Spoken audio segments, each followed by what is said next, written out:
ISKCON নিষিদ্ধ চেয়ে এবং যেকোনো অপ্রীতিকর পরিস্থিতি এড়াতে চট্টগ্রাম ও রংপুরে জরুরি অবস্থা জারির নির্দেশনা চেয়ে হাইকোর্টে আবেদন করেন এক আইনজীবী, যার প্রেক্ষিতে রাষ্ট্রপক্ষের মতামত জানতে জরুরি ভিত্তি অ্যাটর্নি জেনারেলকে আদালতে ডেকে পাঠানো হয়। বুধবার বিচারপতি ফারহান মাহবুবের হাইকোর্টের বেঞ্চে পত্রিকাসহ আবেদন করেন আইনজীবী, যেখানে গতকালের প্রসঙ্গ তুলে ধরা হয়।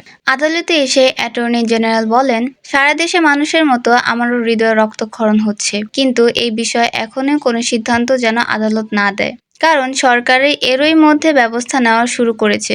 সরকারের কাছে এটি এখন ১ নাম্বার এজেন্ডা। ইসকন সম্পর্কে জানতে চেয়ে হাইকোর্ট বলেন, এরা কারা, কি এদের পরিচয়, তাদের কর্মকাণ্ড কি, তাদের লক্ষ্য উদ্দেশ্য কি? অ্যাটর্নি জেনারেলের কাছে এসব জানতে চান আদালত। হাইকোর্টে আরও বলেন, চট্টগ্রাম রংপুরে এসব কি শুরু হয়েছে? এ সময় অ্যাটর্নি জেনারেল বলেন, এ বিষয়ে কাজ শুরু হয়েছে।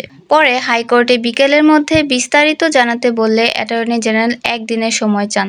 বলেন, আমাকে ১টি দিন সময় দিন, আগামীকাল এই বিষয়ে জানাবো, আজকের মধ্যে সম্ভব নয়। পরে হাইকোর্ট সায় দিয়ে আগামীকালের মধ্যে প্রতিবেদন দিতে বলেন।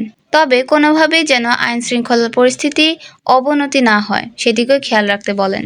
গতকাল মঙ্গলবার চট্টগ্রামে আইনশৃঙ্খলা রক্ষাকারী বাহিনী ও আইনজীবীদের সঙ্গে বাংলাদেশের একটি সম্মিলিত সনাতনী জাগরণ জোটের মুখপাত্র কৃষ্ণ দাস বৃক্ষচারী অনুসারীদের সঙ্গে সংঘর্ষের সময় এক আইনজীবী নিহত হয়।